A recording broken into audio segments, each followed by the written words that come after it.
Hello, Heather. Welcome to the It's Your Effin' Journey podcast. I am so excited to have you here today. Hi, thanks for having me. I'm very excited Oh my too. gosh. So, there's so much to talk about. And, I was thinking about this. I just was on a run outside and I'm like, there obviously there's so much to cover and so many cool stories about you, but what I love is our friendship and how important you have been in my life in terms of just having a mom as a sounding board to be real with. And like, because obviously this parenting stuff is insane, right? It's crazy and Yeah, wild yeah, and a roller coaster. um but we coincidentally have two kids the same exact ages, which has been so incredible because I'll just message you and be like, oh my God, what is happening in your home? Because my house is insane right now. And you're always like, I just love how we keep it real and support each other. And I just appreciate you so much for that. Oh, thanks. I appreciate you too for the same reason. So, I don't have a lot of friends who have kids around the same age, and I have Yeah. like my close friends actually don't have kids, so it's really well, you know what I mean? Like it's they just have kids maybe who are really young or don't have kids at Yeah. all, and then I have you who has kids the same age, and it's just so helpful to know that I'm not alone in the Yeah. struggles, right?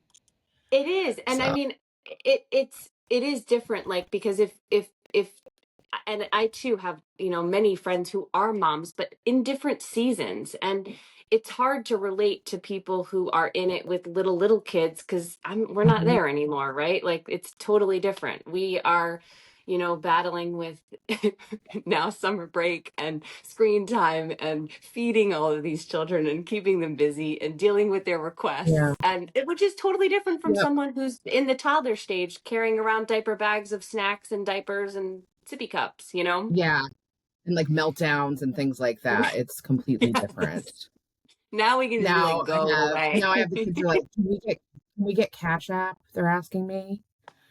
I'm like, who's gonna put cash in your app? Because that's not me. So yeah. Who's gonna And my put husband's like, cash? back in our day, we used cash. We didn't need a cash app to put money Yeah, in. So yeah, yeah. So it's that's where we're wild. at right now.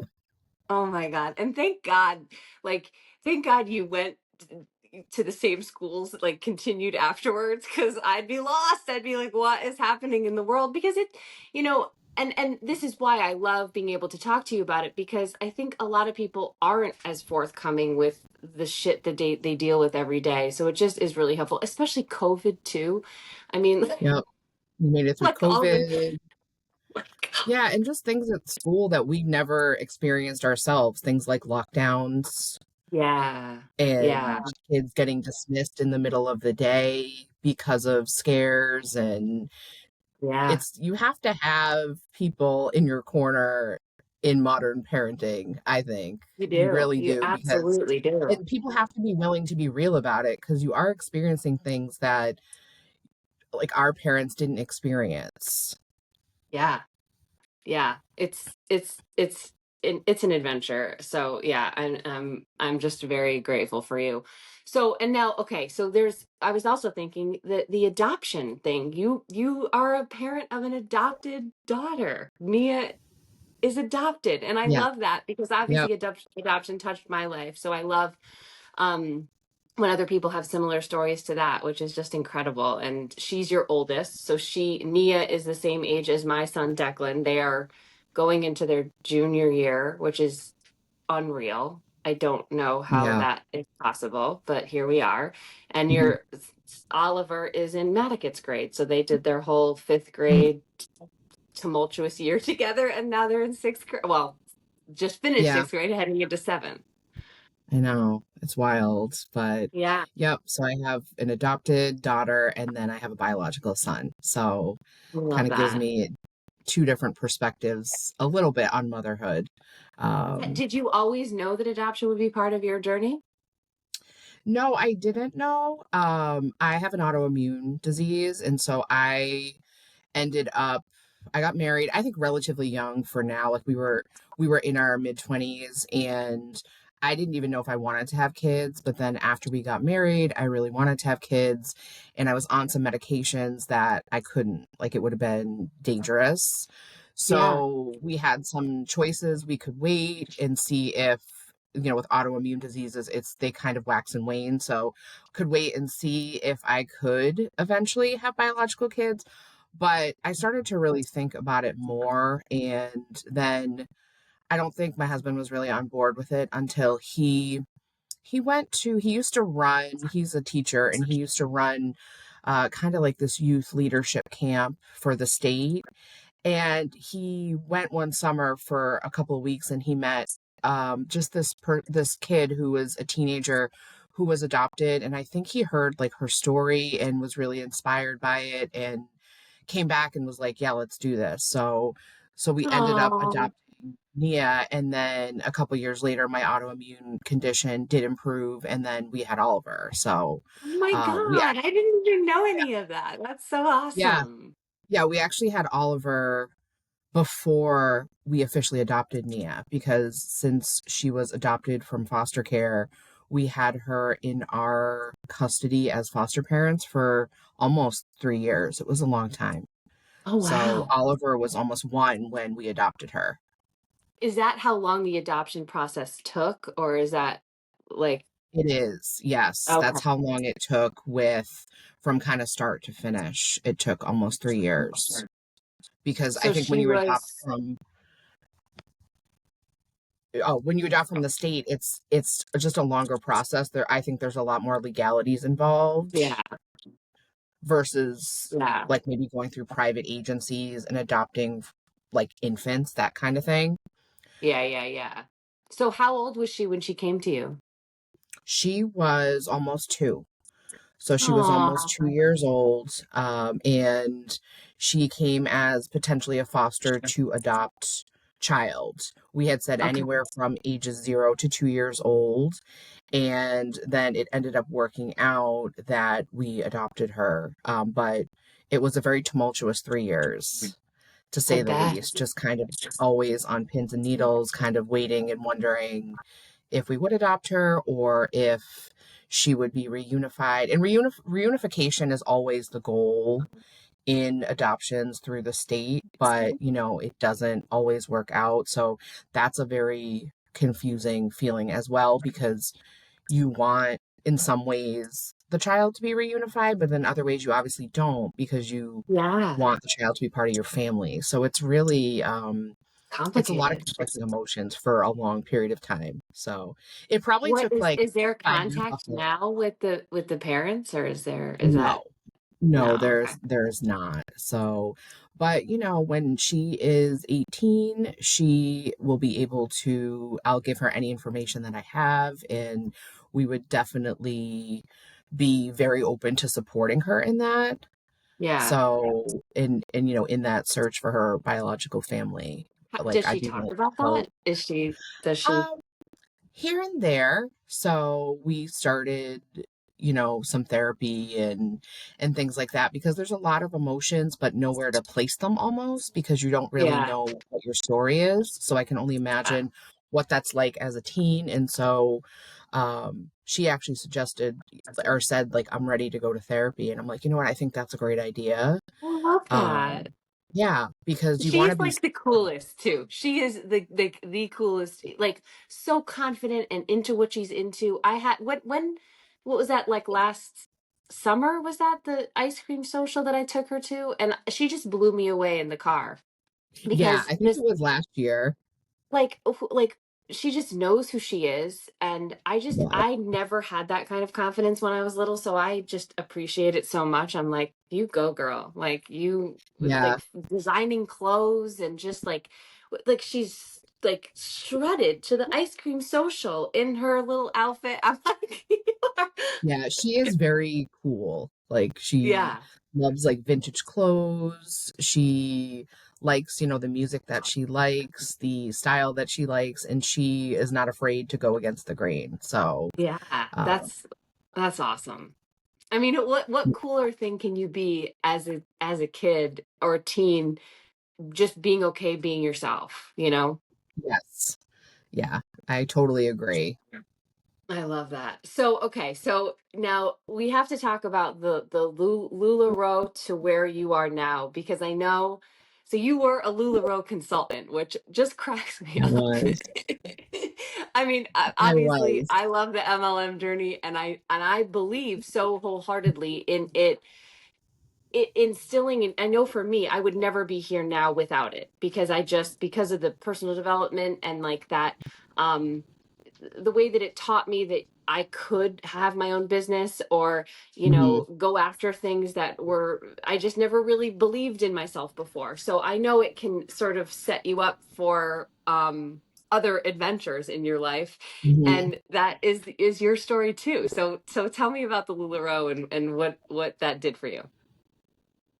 So I was part of the LuLaRoe movement in like, I think it was 2015, 2016. That's when LuLaRoe was very hot. I'm sure if Yes. you look, I don't think I've actually seen the documentaries. I have to look at it, You but have to see it. I yeah, I have to look at them. I guess because I was kind of living it in a way. I was never one of those consultants who was super successful. I pretty much broke even, Which is, which was that's a good. good So thing, right? In the yeah, LuLaRoe story, that's excellent. yeah. So I ended up, I think at the time, so I was teaching LPNs for a while, and it was a really it was a great job. It was very fulfilling until it kind of wasn't. And I was looking to teach in higher education to teach nurses. I had just got my master's like a couple years before, but I had like these little kids, and it's very hard to be in academia with really young children, because being a professor, it's a demanding job in terms of you're sometimes working more than 40 hours, you're bringing your work home with you. I couldn't do all the things essentially. And at the time, my kids were like maybe 3 and 6, like around those ages where they just really needed me. So I started adjuncting, and I had the place in mind where it's actually, where I work now. I picked up working just teaching one class, but I needed extra income. And LuLaRoe just seemed really fun. So I signed up for that. I did it for maybe a year or 2 years, and it was wild bringing like, so I had at one point, my inventory was I think You're in your 800 closet. pieces. You're in your LuLaRoe closet. Yeah, so my inventory was 800 pieces, and the wild thing about LuLaRoe is that it isn't a catalog. You have to actually bring all of your crap to every single party that you have. So I would pack it up in blue IKEA bags. I had rolling hangers, and like a movable closet almost. And I would haul this stuff around the state. And it was hard. I can't even Um, imagine that.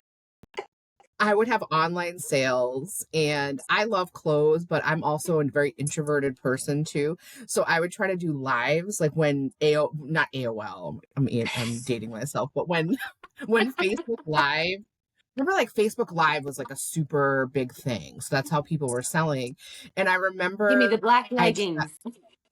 yes, the black leggings were like gold, right? So I remember practicing with Matt, my husband, and I'm like, what do you think? Like, did I do a good job?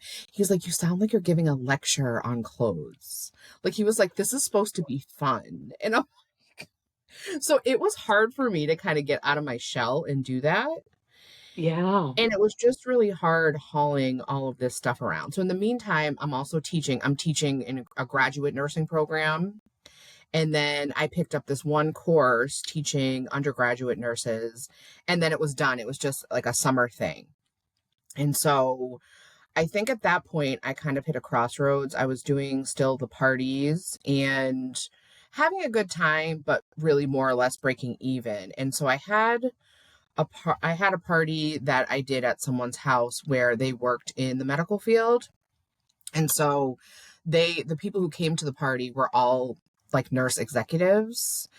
And it was just interesting when they were telling me their job and I'm telling them what I do, but I'm also selling LuLaRoe at the same time. And it kind of just made me realize you can't do everything well all at one time. Yeah. And I was never really going to get to my goal of being a professor if I continued to stay in both roles. Like, you just don't have enough energy, Mm-hmm. because pretty much what I was doing is every day I was grading my students' work, and then I would be shipping things or getting ready for a live or getting ready for a party. And then the next night I would be teaching. Like, it was not sustainable. So, and Yeah. when I saw these executive nurses, it just made me think about that I really wanted to be, because at that point I had my master's in nursing education, and I just really realized I wanted to be using it to its full capacity. Yeah. So that actually was I love that. that was my last party actually. And then I ended up, Wow. I was in a good space where LuLaRoe was reaching a point where some people remember, like, the leggings scandal where they were like ripping while people were wearing them and all kinds of things. I didn't really have that happen. Like, my customers didn't. I think I had like one person who that happened to, but Oh my God. The but I just remember LuLaRoe like photos scandals. people had of like these busted leggings. And so I ended up hitting a good point where when the first leggings scandal happened, they said, we can, if you want to ship your clothes back, you can get out and we'll pay you like the factory price of the clothes. So it's not cheap. It was not cheap to get into. It was like $1,000 Thousands, plus to right? get. Yeah, it was at least 1,000 plus. They don't tell you just all the different supplies you need. Like, I needed lights, I needed a mannequin, I needed shipping stuff, I needed things to carry it. Like, it really, it ended up probably being like a $2,000 commitment. And so then I had already kind of made that money back, and then ended up getting additional money from selling my clothes back. And then a week, so I decided to do that. I said, I'm going to put all my efforts into reaching my goal of becoming a nursing professor and see what happens. And then a week later, they shut that program down and they said, we're not taking any more clothes back. Oh, wow. Yeah. So Thank some people goodness were you left. jumped then. Yes, because some people were left with like thousands of pieces, because that was a big part of it, was that the more inventory you had, the more likely you were going to sell because you had more things to choose from. So, so yeah, so I had a good experience with LuLaRoe. I met some awesome women who we just all connected, and we got together and like kind of commiserated about our business, and we had a good time. And so looking back at it, I'm kind of like, sometimes I'm like, that was really random, but then I'm like, maybe it wasn't so random, you know? Yeah. Yeah. Well, and Um, I think that that's the best way to sort of look at those experiences, because I know a lot of people, even in the Beachbody world, like would be like, I never made any money. I just bought shakes. And I'm like, well, did your health improve? Did you meet a good community mhm, of people? Like, what did you get from it? yep. Because you were still investing in yourself, like, Yeah, and yeah. And I think too, when you have kids that little, it's very easy not to invest in yourself at all. And so part of the yes. job was looking the part. So it was like I had to make sure like my hair was done. I got my nails done. I wore the Yes. clothes. And I look at that too. And I'm like, that was a time where I don't think I felt that great about myself, like self-esteem wise, body image wise, but that did help me. And I think it gave me some confidence that I wouldn't have had otherwise Yeah, during that time. even just going live, right? Like, I'm sure Mhm. that helps you even in your teaching now, right? Like, Yeah. those things Yep. help you build confidence and that belief in yourself. I just love that. Hmm. And then obviously the last party that you were like, oh shit, like this is where I draw the line in the sand. Like, I want to be heading down a different road. So what did Yeah. that look like for you? What did that when you made that decision? So then you had to apply to this program that you did, or So in making that decision, so I had reached out to where I had adjuncted, where I work now, full time, years later. I reached out to another professor that I had met that summer, and I pretty much was like begging for a job. Like I was like, please just give me a chance. Like, let me, are there any positions open? I'll teach anything, I'll do anything. And I actually had been rejected from a full-time job there the year before because they told me I didn't have enough teaching experience. Ah, So at that point, I really started farming myself out to, I was teaching for NCLEX prep. So like the nursing boards, I was teaching for a testing prep company. I was teaching graduate nursing, two different classes. And then I was also teaching for the summer at this other school. And so for that whole fall, I was just kind of in limbo where I was not hearing back, like the professor was very like helpful. She wanted to have me there, but there were no positions open. So I would check back like literally every week. I was checking back with her just to see what was open. And finally, I think it was January of 2018. Oh no, it was January of 2017. I think she told me that she was getting a position in administration and she was still teaching, but she was going to need help teaching her classes. And she asked if I would be willing to help. So I pretty much for that semester ended up teaching for, like, I was a super adjunct. So I taught for two different universities, four classes. So it's almost like you're working full time for part time. oh, So wow. that was for part time money. For like Yeah. not a lot of money because that's the life of being an adjunct professor.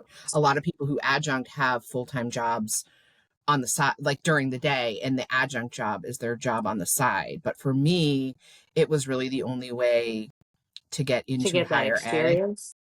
Yep. And at the time I had my master's, but I didn't have my doctorate. And they were not, there's most places aren't willing to hire you as a full-time professor unless you have your doctorate or you're promising to get your doctorate, but you also realistically, I don't know how people do that without having money, right? Yeah. So, Yeah. it was really a tricky spot to be in. It was very challenging. Um, So, and even still, there wasn't a promise of a full time job after taking this job with the professor and co teaching with her. I just kind of had to hope that it was going to happen. So, so but then what? it was tough. So then after that, I was able to finally, I want to say around the same time during that semester, a full time position did open for a job that I had been rejected for a year or two before. And so I threw my hat in the ring, and that was also not promised. And I had to sit and wait for about 2.5, 3 months to find out if I got that job. And that was terrible because I was pretty much at the point where I felt like I had exhausted all my options. And if I wasn't going to be able to be a professor, I felt like it was kind of like a do or die. I know that sounds really dramatic, but it was like, I'm either going to stay in nursing education or I'm going to get out of it.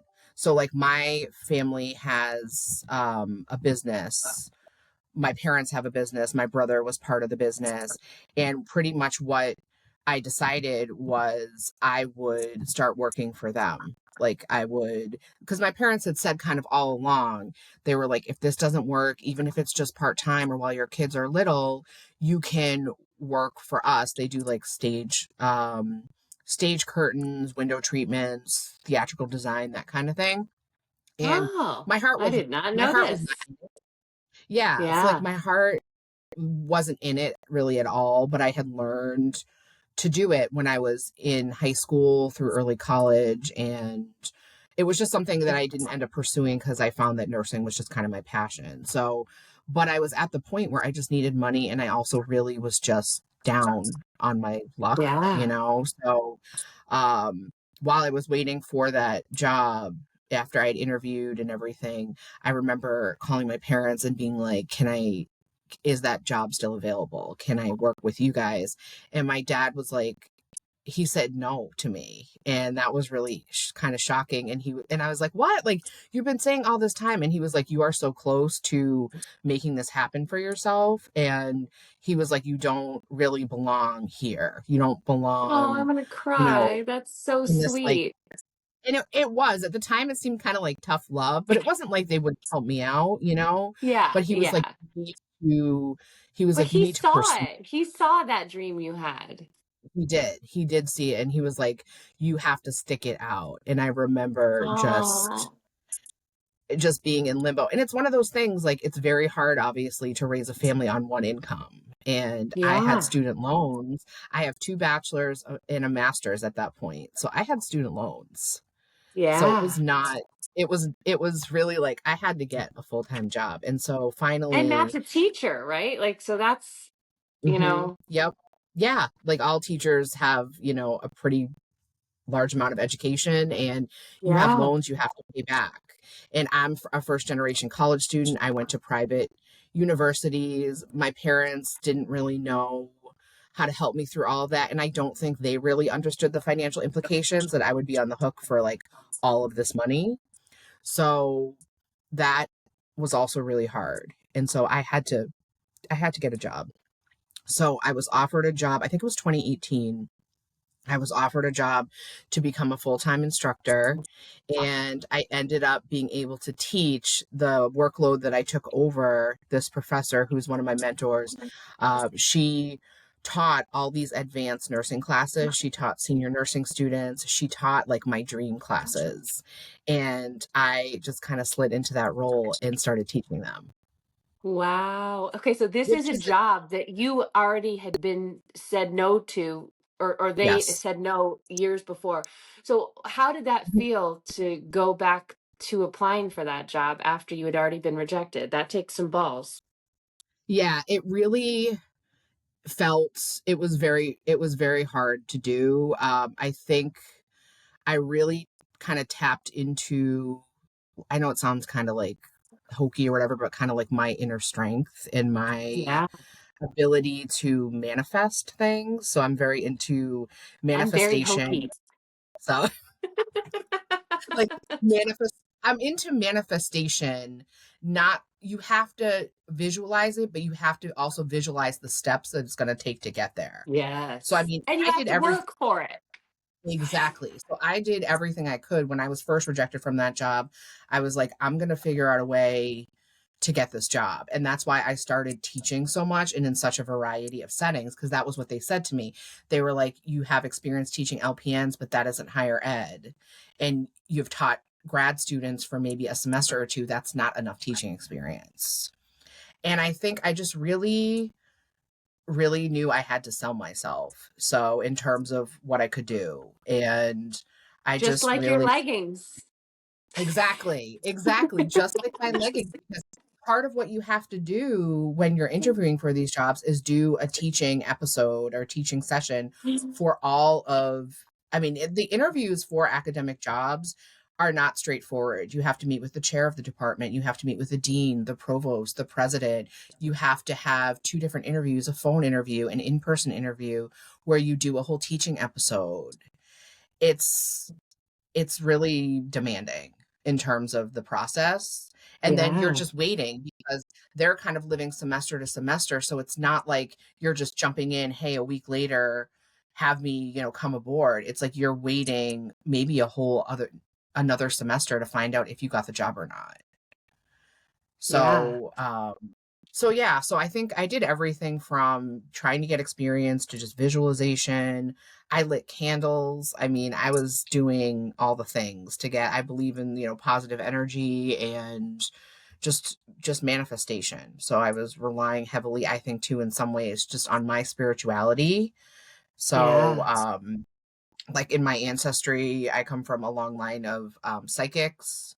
So I was Oh, I really love that.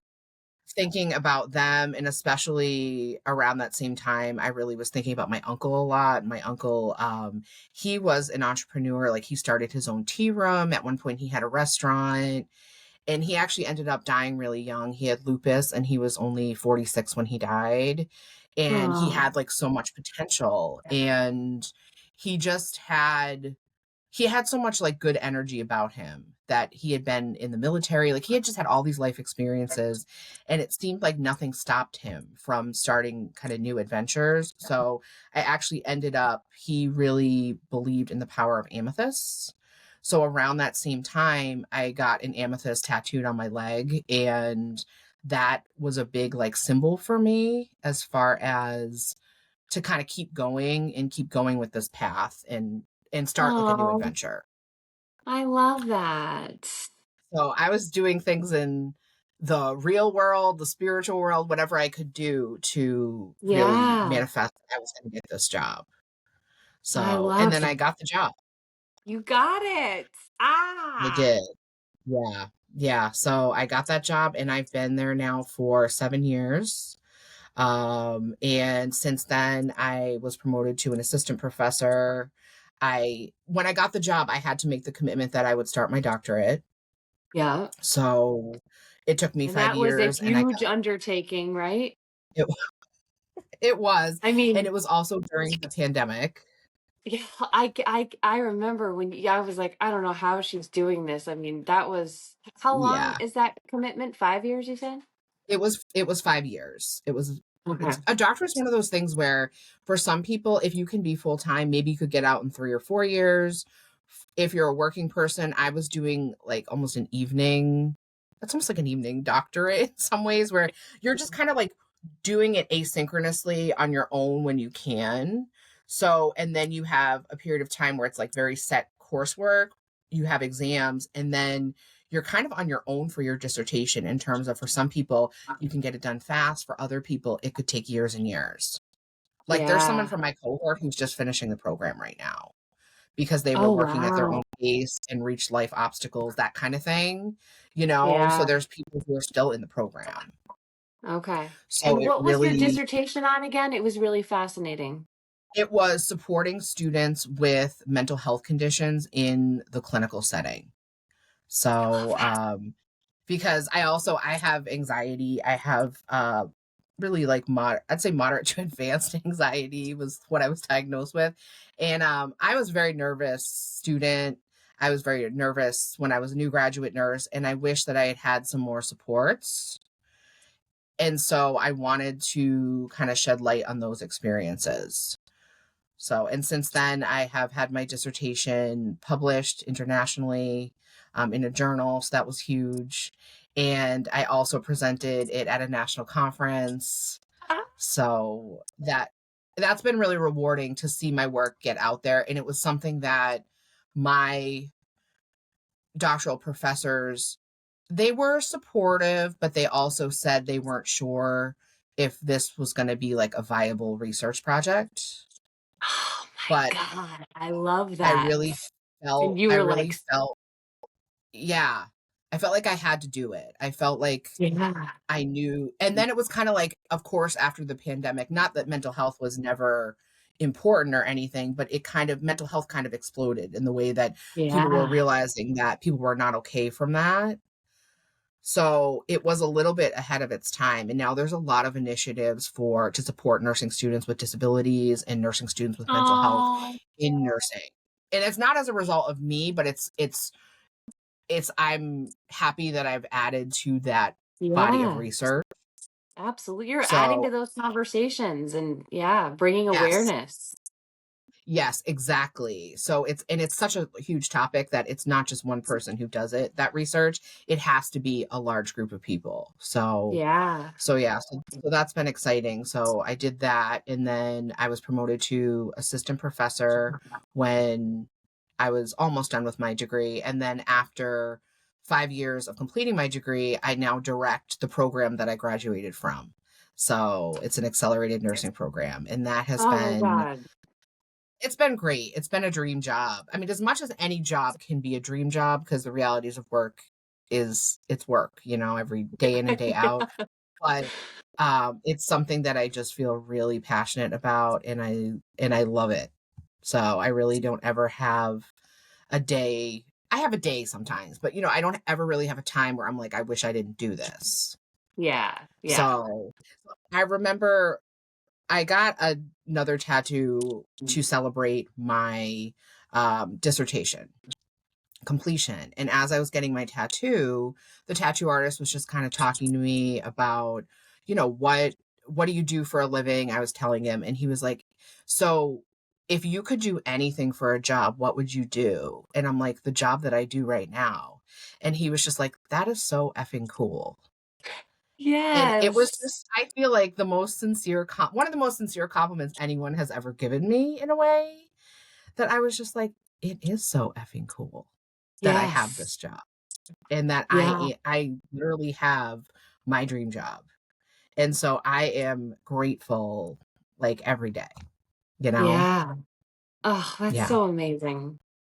And like Well, thank I love that the was it the professors that were like hesitant or didn't quite believe in the dissertation? I love that part you. too, Yes. because that's hard when you respect Mhm. someone and then they're telling you like this may not work, but you held on to that belief Yeah. and kept it going. Because if it didn't work, would that have been the end of would you have gotten your degree? Like, what would have happened if it didn't work?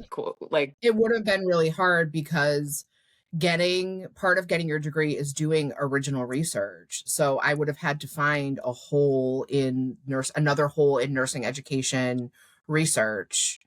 And that takes a lot of time. And yes, you have guidance, but you don't have a ton of guidance. Like they do expect you yeah, to be fairly independent. So it could have been a roadblock. And there's a pretty large percentage of people who start doctorates and don't complete them. I bet. I mean, that's So a I believe huge it's called like undertaking, right? ABD. Yeah, it's ABD. A lot of people finish ABD all but dissertation. And what also helped is I met someone in my program who is a really good friend of mine now, and we were just like cheering each other on. So that really helped us stick to our goals. And when we doubted ourselves, we would talk about it with each other too. I love that. Yeah, that helps so much.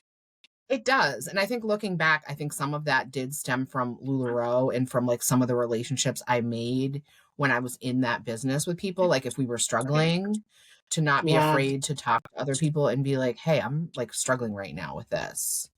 So, and yeah, especially during the pandemic, there were times where we were just like dragging each other along, as you can imagine, yeah.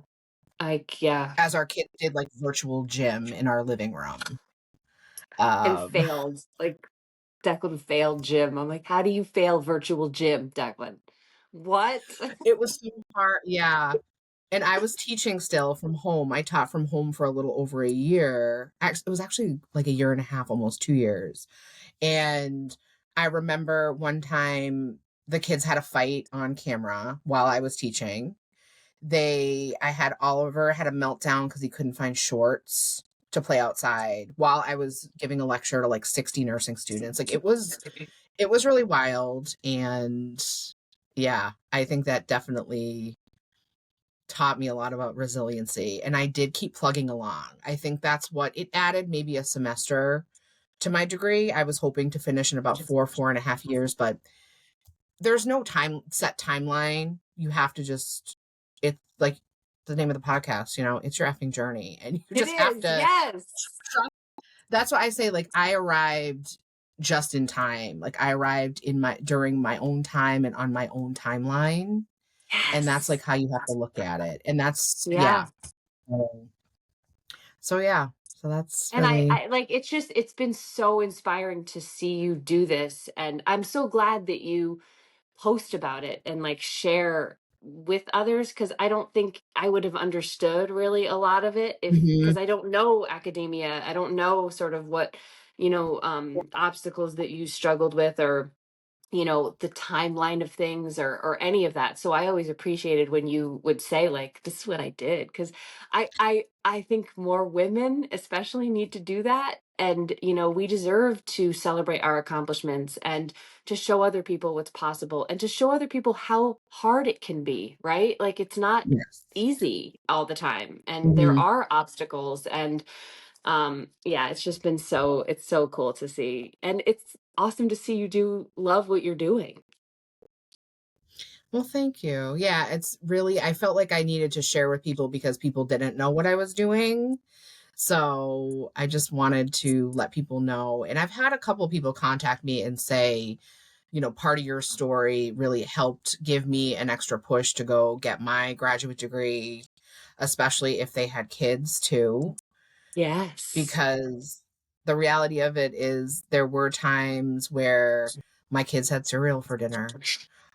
We had a Christmas tree up in my dining room for like 7 months. There was just a Christmas tree up there because I didn't have the time to put it away. There were like tumbleweeds of dust going by. Like it was just, that was the reality of trying to complete the degree with young kids and work full time. Yes. And you can do it. You can't do everything perfectly. You have to know what are some things you can let slide for a while. So that's really, it's okay.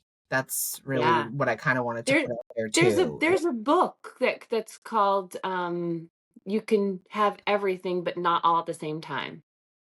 Yes, and I firmly believe that you can have Yeah. everything but not all at the same time, and you have to know if your kids are going to eat frozen chicken nuggets for like a month or it's fine. They're going to be fine. Yeah, they're gonna And make it. it's exactly. And you're looking at the bigger picture of things. And so that also has been interesting because when you think about, our generation and then like our parents, I don't think there definitely, of course, are women in the previous generation who have doctorates, that sort of thing, but it's a little bit different. The economy is different. Roles are different now, like in marriages, that kind of thing. So I think that my mom is very proud of me, but she also didn't understand either. Like she's Yeah. like, well, you have to be home to like feed your kids dinner. You have to be home for them. And I'm like, I will eventually. I knew that there was a time limit where these kinds of goals would end, but I don't, you can't I think sacrifice your own goals for motherhood. No. For me, that wasn't the path for me. Some people do it. Like there's many people who were in my doctoral program whose kids were like in college or they were like grown up, that kind of thing. And I just could not sit and wait Yeah. to to reach goals. I felt like it was wasting time. And what an amazing lesson for them to see that perseverance and that hard work and I think also sacrificing other things and letting go of perfection, like because you don't have a 5-course dinner with vegetable starch and protein for your kid every single night of the week, like that's fine, and I know Mhm. even now, like when people say to me, how do you train for a marathon? I'm like, I don't clean my house. I have someone that comes in to Mhm. clean it. I don't go grocery shopping. I use Instacart. Like I don't like Yep. if it comes down to me doing something like organizing in my house or going for a run, I'm going to go for that run. Like I don't sweat that kind of Yeah. shit because it's not important to me. So like you have to figure out what's important to you and then just go Yep. with it and ignore the noise. Yeah, and there are people with different values. Like I've had even people who are, like our age, our generation be like, "Oh, like my family has to have a home cooked meal every night," or, "I need to stay home with my kids. I don't know how you're working and going to school. Like, do you ever see your kids?" Like I've definitely had some judgment from people who are millennials, that kind of thing, but you just have to do But your were thing. And if in the that's program? Were they in that program with you or were they No, no, these were oh, other of people course not. who weren't in the who weren't in the program, or maybe were considering that they would get a doctorate someday, but would add that they would never do it on the same timeline as me, kind of thing. Yeah. Yeah. And I don't know if people do that sometimes to make themselves feel better about their own choices, For sure. Yeah. where they have to kind of like rank on other people's decisions or make judgment. So I'm just like, you do you then, but I'm just going to keep doing what I It's do. their journey. It's their journey, and I was not going to wait till I was 60 years old to get a doctorate and to be a director of a nursing program. I just wasn't going to do it. Yeah. And I want to acknowledge too, like Of there's some privilege in that too, clearly. I course. was not a single parent. I came from a middle class white family. Like, there is an inherent privilege in that too. So it isn't Sure. possible for everyone to do that. So Yeah. I just want to like also put that out there too, that I do acknowledge there was definitely hard work, but there was some inherent privilege. So, For sure. Yeah. but but yeah. So amazing. I Well, love thank that you. story. Because of LuLaRoe, right? That was like the tagline. because of LuLaRoe. And yeah, I always had had this dream, but I think it took me being invested in something else to realize how badly I wanted it. Yeah. And I think that I actually think MLMs are great in a lot of ways. And it's not a lot of times, unless you hit the big time success, it's not going to be like a life sustaining job. Like you're not a long term job, I don't Yeah. think. Yeah. Like it's good Yeah. for different seasons. So for me, it just kind of Yeah. gave me that push that I Yeah. needed. So, Well, and um, one of my earliest lessons that really inspired me in terms of MLMs was a video that we saw at like one of the quarterly local events that Beachbody did. And it wasn't it was a video about how a woman had gotten herself out of debt. And what I loved about it, it wasn't because of the money she earned from Beachbody. She got herself out of debt because of the personal development books that she was encouraged to read as a mhm, coach for her financial literacy. So through the personal development piece, she was able to take that and get herself out of debt.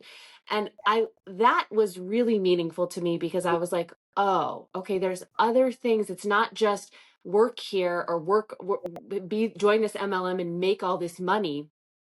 Take what it's teaching you, and for that person, she was able to accomplish a huge financial goal for herself because of the personal yeah, development. And that, I think, is so impactful. And I know a lot of MLMs do encourage you to read, and mhm, and now I encourage all my clients in therapy to do their own reading about whatever it is they're struggling with. So, you know, yeah, um, you just have to look beyond like, oh, I'm going to be a millionaire. Well, maybe not, but maybe you could learn skills, or maybe you can gain mhm. confidence. Maybe you can, you know, go after whatever dreams that you have.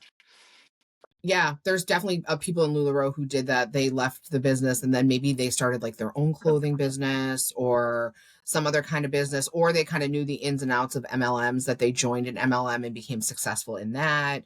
I mean, there's all different kinds of stories that people have. So it wasn't all bad. It wasn't bad Yeah. really at all. And so in my picture, in my faculty picture actually on the website, I'm actually wearing LuLaRoe in it, because I Oh, still have a couple like classic pieces that I still wear. And yeah, I do yeah. too.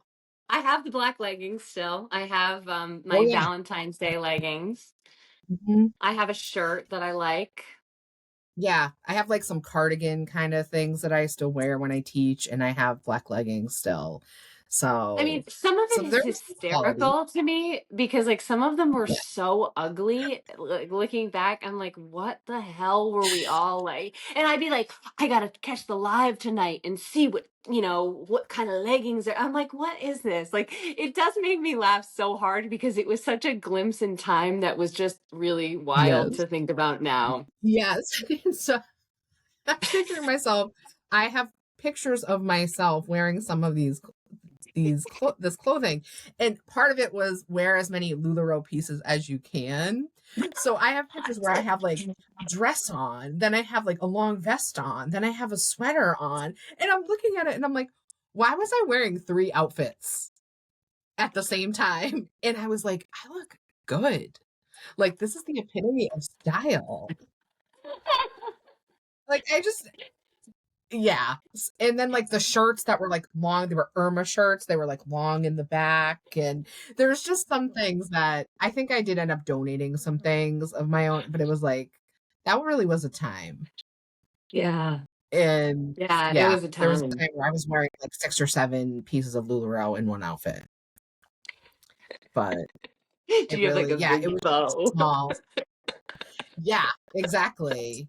But they're still out there. LuLaRoe, I think, they're still a business and everything. As far as I know, I don't know much. I don't Yeah, see I don't. anyone selling it really anymore, I've but seen them they're at definitely still out. like like places that have booths set up. I think I've seen a couple Yeah.